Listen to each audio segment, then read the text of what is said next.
Welcome to CrashMagic. In this video will be the performance of the card trick Ace Suit Prediction, followed by the tutorial showing how the trick works and how you can easily learn it. What I'm going to attempt to do is predict the order of the suits of the 4 aces, even though the pack of cards will be shuffled throughout. Now this is a full and ordinary 52 card pack of cards, and we'll start as we mean to go on by giving them a shuffle.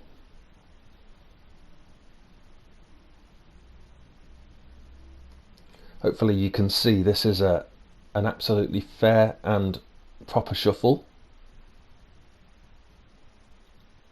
So I'm going to try and predict the suit of the first ace. It's a 1 in 4 chance at this point, and I'm going to go for I think I'm going to go for the ace of clubs.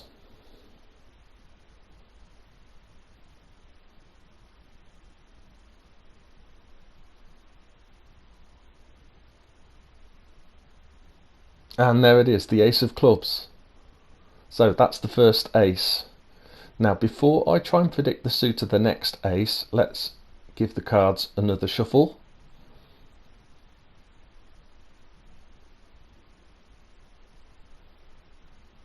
There we go.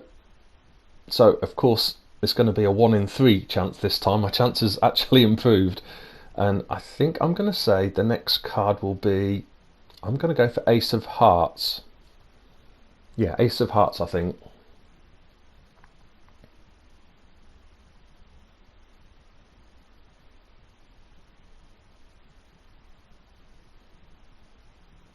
Oh, 2 cards there.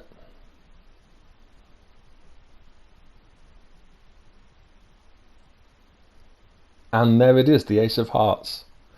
So that's 2 out of 2 now.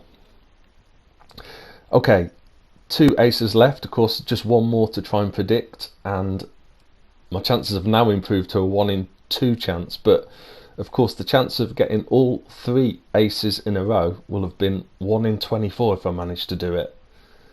Let's give these cards one last shuffle.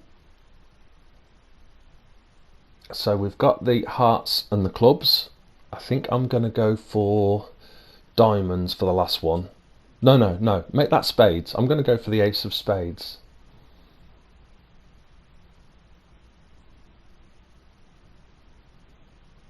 And there it is, the ace of spades.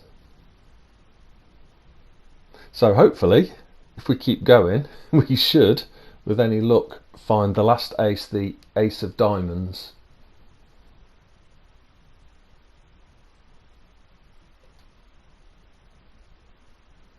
And there it is. And if I spread the cards out, you can see all the rest of the cards, no extra or hidden aces. So that's ace suit prediction.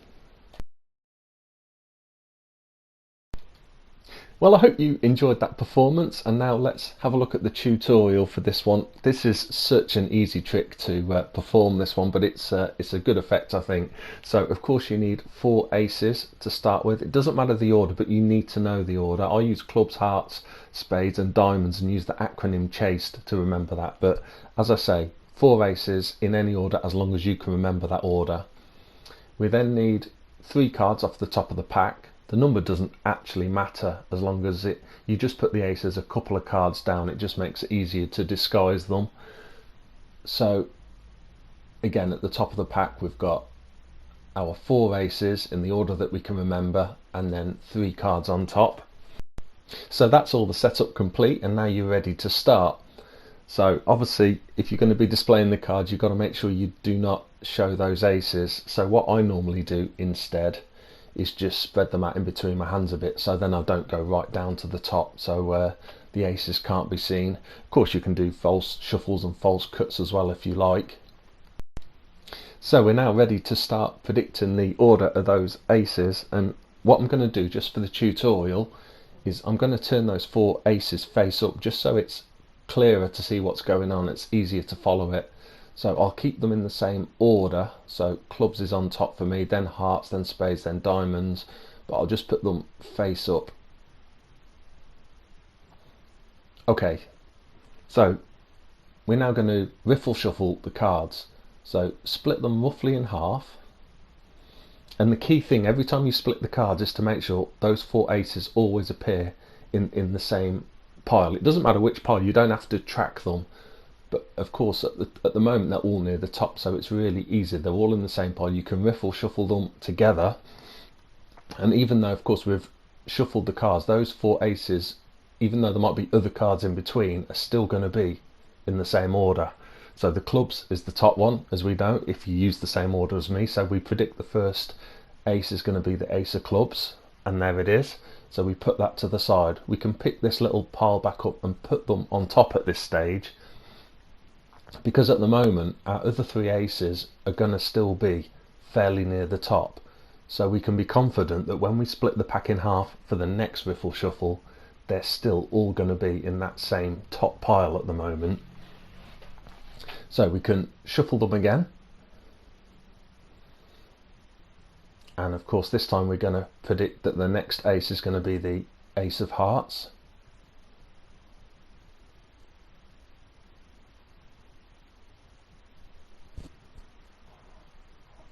And as you can see, the aces are all a bit further down now. There's the ace of hearts, so we've predicted that. Now you can pick the pile up again of the cards that you've discarded, but you've just got to watch now. If you put those cards on top, those aces are now getting towards the middle, so you've got to be a little bit careful that when you shuffle, both of those aces appear in the same pile. So in that case they're both in the top pile, that's fine. Or if you cut a bit shorter and they were both in the bottom pile, that would be okay as well. But the key thing you've got to watch is that those aces don't get split, so one ace ends up in one pile and one in the other, because then when you riffle shuffle them together, that order will change.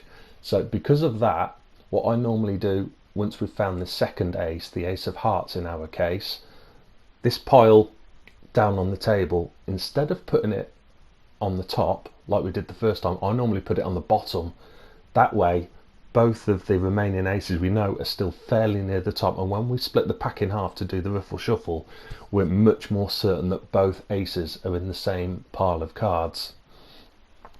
So once the cards are shuffled again, we can then look for and predict that we're going to find the ace of spades next.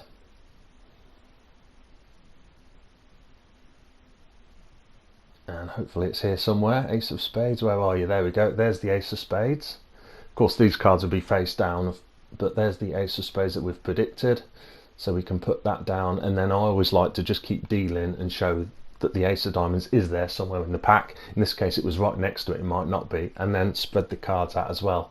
Now the really nice thing about this trick is if you've got a spectator who can riffle shuffle quite well, you can let them shuffle.